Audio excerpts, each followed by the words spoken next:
Hello hall எல்லாருக்கும் காலை வணக்கம். ஸோ இன்றைக்கி வந்துட்டு ஈவினிங் டைமில் பாப்பாவுக்கு துணி வாங்கணும் அப்படின்ட்டு கிளம்பணும். பாப்பாவுக்கு வந்துட்டு ஆனுவல் டே வருது ஸ்கூலில். ஸோ அவள் வந்து ப்ரோக்ராம் டான்ஸில் இருக்கான், அதுக்காக ட்ரெஸ் வாங்கலாம் அப்படின்ட்டு வந்தோம். ஸோ அவங்களே சொல்லியிருந்தாங்க ஒரு கடைக்கு போங்க, இங்கே இருக்கோ ட்ரெஸ்ஸு அப்படின்ட்டு. ஸோ அங்கே தேடி போகலாம் அப்படின்ட்டு கிளம்புனோம். ஸோ போகிற வழியில் ஒரு காஃபி குடிச்சிட்டு போயிடலாமா அப்படின்ட்டு ஒரு காஃபி குடித்தேன். ஸோ பாப்பா வந்துட்டு எனக்கு இந்த ஜூஸ் வேணும் அப்படின்னு ஒரே அடம் பிடிச்சி குடித்தா. ரொம்ப சில்லுன்னு இருந்துச்சு, என்னாலே அதை தொட முடியல. அவள் எப்படி குடிக்கிறான்னு தெரியல, குடிக்காதனாலும் கேட்கல, ஒரே அடம் பிடிச்சி குடிச்சே ஆகணும் அப்படின்ட்டு குடித்தேன். நான் வந்து கொத்தாக்ஸில் தான் போயிருந்தோம். ஸோ கொத்தாக்ஸில் வந்து காஃபி சூப்பராக இருக்கும்.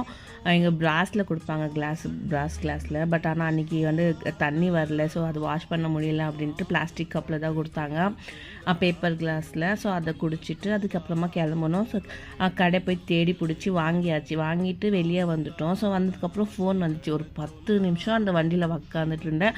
ஃபோன் பேசுகிறாங்க பேசிகிட்டே இருந்தாங்க. அதுக்கப்புறமா அங்கே வந்துட்டு மொச்சக்கொட்டை விற்றுட்டு இருந்தாங்க. ஸோ உரிச்சி விற்றுட்டு இருந்தாங்க, அதையும் வாங்கிட்டு வந்துட்டேன், குழம்பு வச்சுக்கலாம் அப்படின்ட்டு. அதுக்கப்புறமா வந்து பாப்பாக்கு இதுதான் ட்ரெஸ்ஸு, பார்பிகள். அதுக்கப்புறமா கிரேசி ஃப்ராக். ஸோ இந்த சாங் தான் டான்ஸ் வந்து ப்ராக்டிஸ் பண்ணிகிட்ருக்கா. ஸோ வீட்லேயுமே ப்ராக்டிஸ் பண்ணிகிட்டே இருக்கா, சூப்பராக ஆடுறா.